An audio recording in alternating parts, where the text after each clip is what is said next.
So in the last lecture we learned about the applications of inductive effect, and in that we learned about how to determine the stability of carbocations, carbanions, and how to determine the strength of carboxylic acids by the help of inductive effect.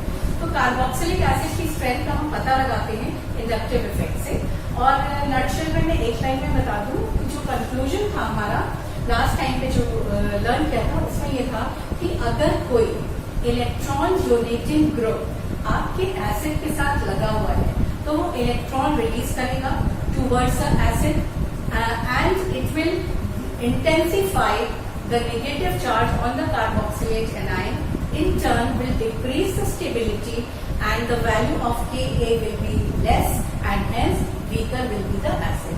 तो अगर कोई electron releasing group acid के साथ लगा हुआ है तो acid की स्ट्रेंथ को कम कर देता है, और अगर कोई इलेक्ट्रॉन विड्रॉइंग ग्रुप या इलेक्ट्रॉन अट्रैक्टिंग ग्रुप एनाइन के साथ लगा हुआ है तो वो इस नेगेटिव चार्ज को इंटेंसिफाई कर देता है, जिससे वो एनाइन स्टेबलाइज हो जाता है, K की वैल्यू बढ़ जाती है और एसिड हमारा जो है वो स्ट्रॉन्ग एसिड होगा। इसी को हम लोग आज एक्सप्लेन करते हैं by the help of example. So we can explain the relative strength of acids.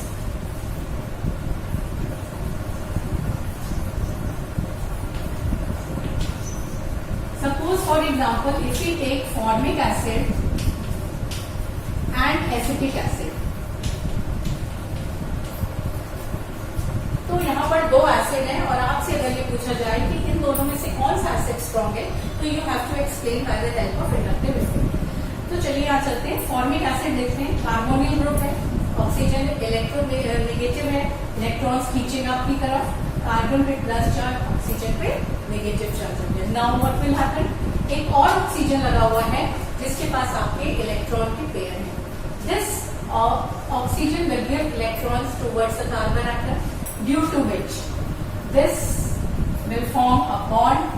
Oxygen पे क्या आ जाएगा, प्लस चार्ज, और जब ऑक्सीजन पे प्लस चार्ज आ गया तो ये हाईली अनस्टेबल होता है, जिसकी वजह से क्या होता है, ये जो हाइड्रोजन लगा हुआ है this will leave its electron, it will give its electrons to the positive oxygen atom and will leave in the form of proton. अपने इलेक्ट्रॉन्स को छोड़ करके प्रोटॉन के फॉर्म में निकल जाता है, और तब हम कहते हैं कि this since it is releasing proton easily therefore formic acid is a strong acid, क्योंकि यहाँ पर क्या लगा हुआ है, हाइड्रोजन लगा हुआ है which is neutral.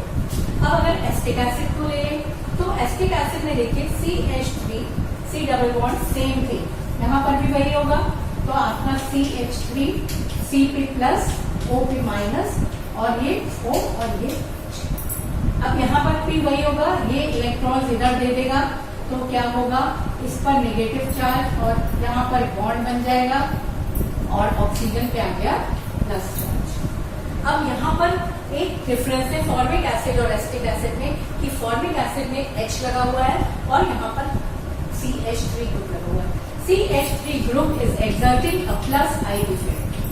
Plus I effect का मतलब हुआ it is releasing electrons towards the oxygen atom, और जब ये इलेक्ट्रॉन रिलीज करेगा टूवर्ड्स ऑक्सीजन एटम तो ऑक्सीजन पे जो प्लस चार्ज लगा हुआ है वो न्यूट्रलाइज हो जाएगा, या in other words we can say that due to the plus I effect of this CH3 group electrons are released towards the oxygen atom, due to which the electron density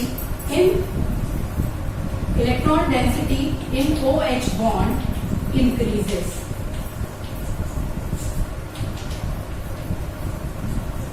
तो इस OH bond में electron density को ये CH3 group electron release करके electron density को बढ़ा देता है। जब यहाँ पर इलेक्ट्रॉन डेंसिटी बढ़ जाएगी तो इस हाइड्रोजन का प्रोटॉन के फॉर्म में निकलना मुश्किल हो जाता है। It becomes difficult for this hydrogen to leave in the form of proton, hence this acetic acid is a weak acid as compare to formic acid. Other reason we can also give, last time we learned that on the basis of carboxylate anion stability, greater the value of acid constant Ka, stronger will be the acid। तो अगर यहाँ बात करें तो ये अगर हम acetate anion ले लें, ठीक, और यहाँ पर ये आपका फॉर्मेट एनायन है। तो यहाँ पर क्या देख रहे हैं, वही हो रहा है, प्लस आई इफेक्ट की वजह से ये नेगेटिव चार्ज को इंटेंसिफाई कर रहा है। It is intensifying the negative charge on the acetate ion, due to which the stability of this acetate ion is decreasing. Hence, smaller will be the value of Ka and weaker will be the acid.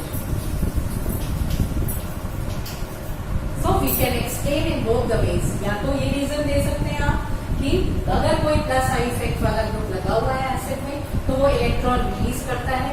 It increases the electron density in the OH bond, due to which removal of hydrogen as proton becomes difficult. Hence, stronger will be the weaker will be the acid.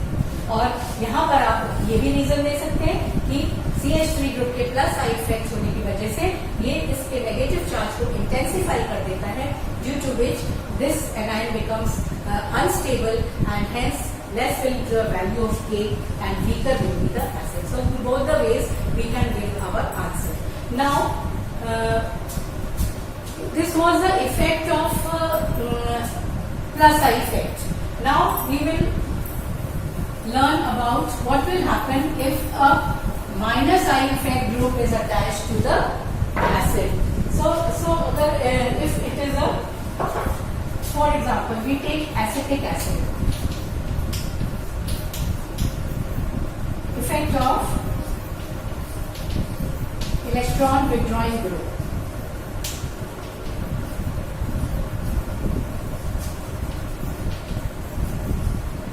See, this is acetic acid and this is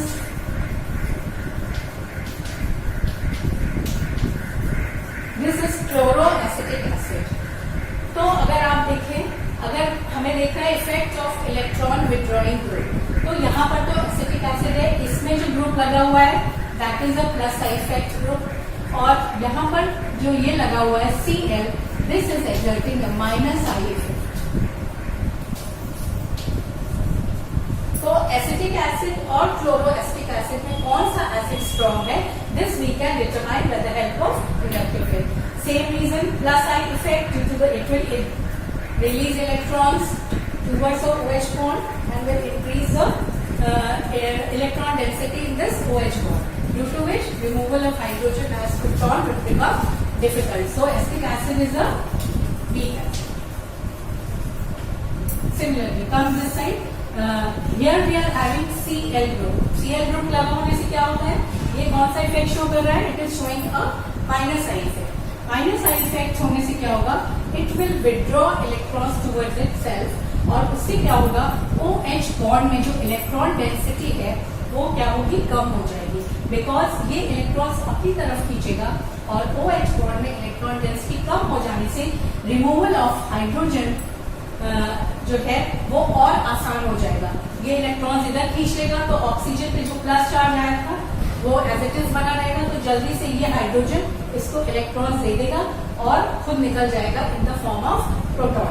so when minus I effect causing group is attached to any acid, it will decrease the electron density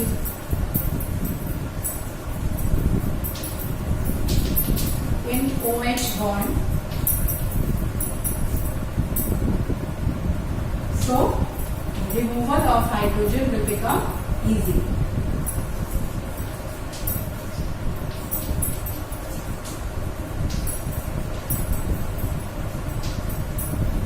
तो इस तरीके से हम लोग कोई भी दो acids लेकर के उनकी स्टेबिलिटी को एक्सप्लेन कर सकते हैं कि एसिटिक एसिड और क्लोरोएसिटिक एसिड में chloroacetic acid is more strong as compare to acetic acid.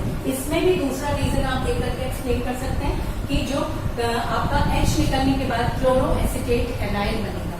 क्लोरोएसिटेट anion के जो नेगेटिव चार्ज है, क्लोरीन एटम इलेक्ट्रॉन्स को अपनी तरफ खींचेगा, यानी कि ये डिस्पर्स करेगा. It will disperse the negative charge, और नेगेटिव चार्ज जब डिस्पर्स होगा तो ये एनाइन स्टेबलाइज हो जाएगा, and when it will stabilise then it will value of K will be more and stronger will be the acid.